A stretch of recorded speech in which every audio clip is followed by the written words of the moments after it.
Hello বন্ধুরা, সবাই কেমন আছো? আশা করছি ভালো আছো। চলে এলাম আজকে একটা নতুন ব্লগ নিয়ে। আজকে সোমবার। আজকের ব্লগটা কিন্তু আমি সকাল থেকে শুরু করিনি, এটা শুরু করেছি আমি দুপুরবেলা থেকে। দুপুরবেলা খাওয়া দাওয়ার পর এখন আমি টেবিলটা পরিষ্কার করছি।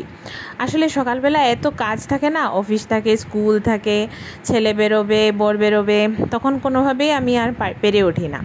এই খাওয়া দাওয়া শেষ হলো, ছেলেকে ঘুমে পাঠিয়েছি, এখন আমি বাসন কাসন পরিষ্কার করছি। আসলে আজকে আমি একটা কথা খুব ভাবছিলাম। যখন সারাদিন কাজ করে খুব ক্লান্ত হয়ে পড়ি, তখন এই কথাগুলো আমার খুব মনে পড়ে। আমার তো মা নেই, আমার মা মারা গেছে।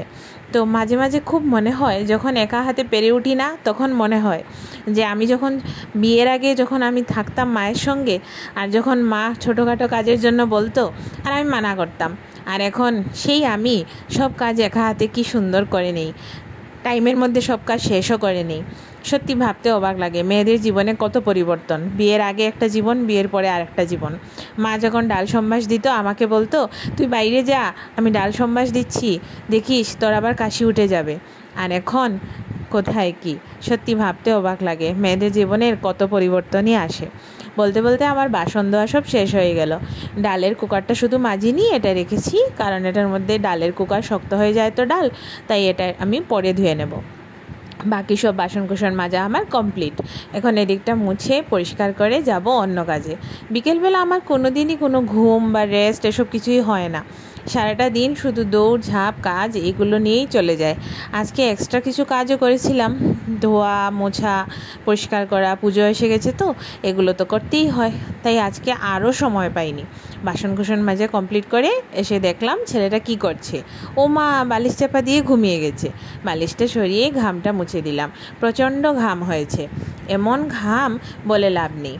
এখন এসেছি, এগুলো গোছাতে হবে। আজকে এগুলো সব ধুয়ে দিয়েছিলাম, পুজো এসে গেছে তো এগুলো সব ধুয়ে পরিষ্কার করে নিচ্ছি। কিন্তু এখন আমি এগুলো আর টাঙাবো না ঘরে, আমাদের খুব তাড়াতাড়ি শিফট করতে হবে। সেই জন্য আমি এগুলোকে পরিষ্কার করে ধুয়ে মুছে পরিষ্কার করে রোদ্রে শুকিয়ে একেবারে প্যাক করে নিচ্ছি। সেলো টেপ দিয়ে একেবারে প্যাক করে নেব, কারণ সামনেই আমাদের শিফটিং। তো এগুলোকে এখন আর ঘরে আবার টাঙিয়ে আবার নোংরা করার কোনো মানেই হয় না। এগুলো ধোয়া সত্যি অনেক কষ্ট। আর সবচেয়ে বড় কথা হলো, এগুলোকে সুন্দর করে গুছিয়ে না রাখলে এগুলো এমন পাক বেঁধে যায়, একটার সঙ্গে আরেকটা জট বেঁধে যায়। তাই আমি আলাদা আলাদা প্যাকেট করে সুন্দর করে সেলোটেপ মেরে একেবারে এগুলোকে রেডি করে নেব। সবগুলো আমার কমপ্লিট হয়ে গেলে তারপর এগুলোকে একটা প্যাকেট করে রেখে দেব।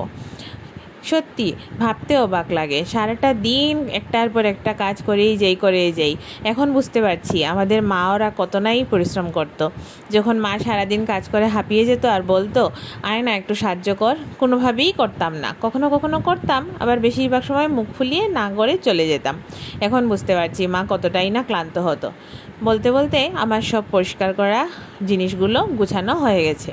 এবার বিছানাটা একটু ঝেড়ে নিই, কারণ সারাদিন তো এটার মধ্যে, এই বিছানার মধ্যেই আমি সব ধোয়া কাপড় চোপড় যা যা সারাদিনের সব বেরোয় সব কিছু এনে রাখি। তাই বিছানা একটু ঝেড়ে নিলাম। এবার এসেছি আমার বাগানের গাছে জল দিতে। যারা ফ্ল্যাটে থাকে তারা বুঝবে ফ্ল্যাট বাড়িতে বাগান করা কত কষ্ট। অনেক কষ্টের ফল আমার এই ফুলের গাছগুলো, অনেক কষ্টের ফল। তাই এখন এসেছি, আজকে যে কাঠফাটা রোদ দিয়েছে এগুলোকে একটু জল দিতে। এবার চলে এসেছি ছাদে। সত্যি আজকে বিকেলে ছাদের দৃশ্যটা খুবই সুন্দর ছিল। এখন সানসেট বাস হওয়ারই পথে। এখন ছাদেও আমার কিছু ফুল গাছ আছে, সেগুলোতে জল দিয়ে নেব, ঝটপট করে দিয়ে নেব, কারণ সন্ধ্যা প্রায় হয়েই এলো।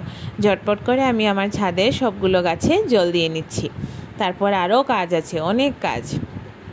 ছাদে জল দেওয়া কমপ্লিট। এখন এসেছি ছাদে, যখন চলেই এসেছি তো একসঙ্গে কাপড়গুলোও নিয়ে যাই। সন্ধে তো প্রায় হয়েই এলো, এবার গিয়ে আমাকে একেবারে স্নান করতে হবে। পুরো ঘেমে গেছি। স্নান টান করে কাপড় চেঞ্জ করে তারপর সন্ধ্যাবাতি দিতে হবে। তাই একসঙ্গে যখন ছাদে এলাম, সব কাপড় চোপড় নিয়ে চলে এলাম। এবার এসেছি ঠাকুর ঘরে। টাটা।